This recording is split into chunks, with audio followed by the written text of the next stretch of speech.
it feels good to have these wins. Now, of course, people like me who dissect the game, there's some things we still want to see change. But for the casual fan, which is majority of the people who watch college football, you just want to see the end result.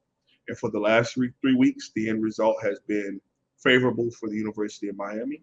And of course, we hope to continue that process all the way through the rest of the season. Well, it's never easy, but Right.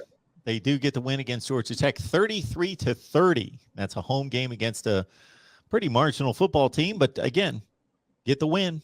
That's all that matters at the end of the day. But then you got to look back and review and see what you did wrong, what can be better, what needs to be improved, missed assignments, all of that. So before we get to a Georgia Tech review, we've got some players departing the program. Yes, we do. So it has been confirmed.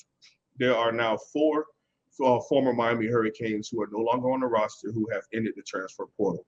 A couple of weeks ago, you had the wide receiver duo of Noodles, Mark Pope, and his boy, the Tallahassee Post killer, against cover two with the touchdown.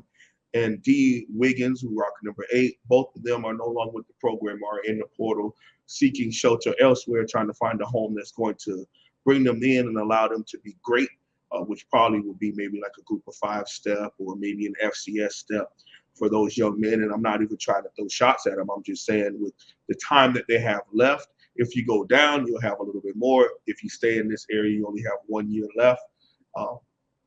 And I was very open about it this offseason where I thought that they were going to follow former Miami Hurricanes quarterback who is killing it at Florida Atlantic up to Boca to where they can go and really thrive against that level of competition and eat up. I mean, Mark Pope will be that program's very first 5-star prospect to ever sign with them.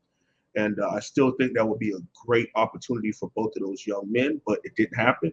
Now they have another opportunity to better themselves. And, I'll get to the defensive side of the ball, but I'll go a little bit longer on that.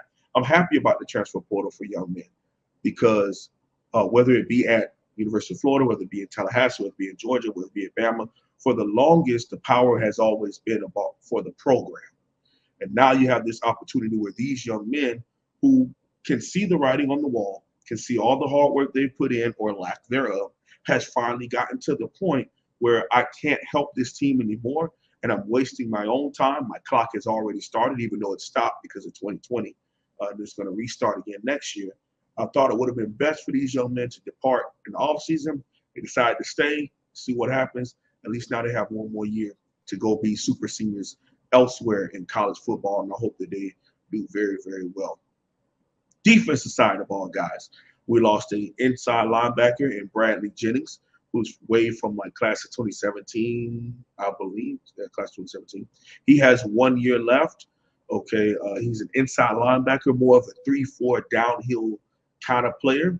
He's not necessarily an east and west modern day kind of linebacker, so I'm looking for him to be somewhere in the either like Big Ten style ball or somewhere in the FCS where it's a run heavy conference where he could just line up and play within those tackles and shoot gaps and hit people in the mouth to take off fullbacks. That's kind of how he is. And it doesn't make him bad or good. It's just that's who he is. It's what he brings to the table as someone who's a true throwback inside linebacker. And it doesn't really work to play like that in a 4-2-5 where the linebackers have to cover more space. So we also wish him best of luck moving on with his life. And also number 26, Gervin Hall, who's one of the highly sought after safeties.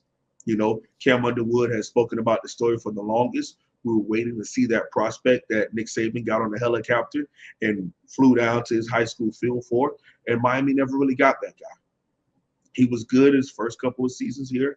Last year was kind of mad, but it was a real downward spiral from 2019, and then 2021 was even worse. A young man ended up going viral for having someone dead in his sights, and then he went after the blocker. His on-field awareness has just been really piss poor, and he's lost a job as a 22-year-old young man, lost his job to a 19-year-old, an 18-year-old. So again, when you see the writing is on the wall, it's time for you to look within yourself, now look elsewhere, and go be great somewhere else. So we do wish Bradley Jennings, we do wish Gervin Hall, we do wish D. Wiggins and Mark Pope Godspeed in their journey, man. We want to see young men do well, even if it's not in orange and green. We wish you the best of luck. Go ahead and do your thing. Cut up. Just try not to throw up to you when you make a play, okay?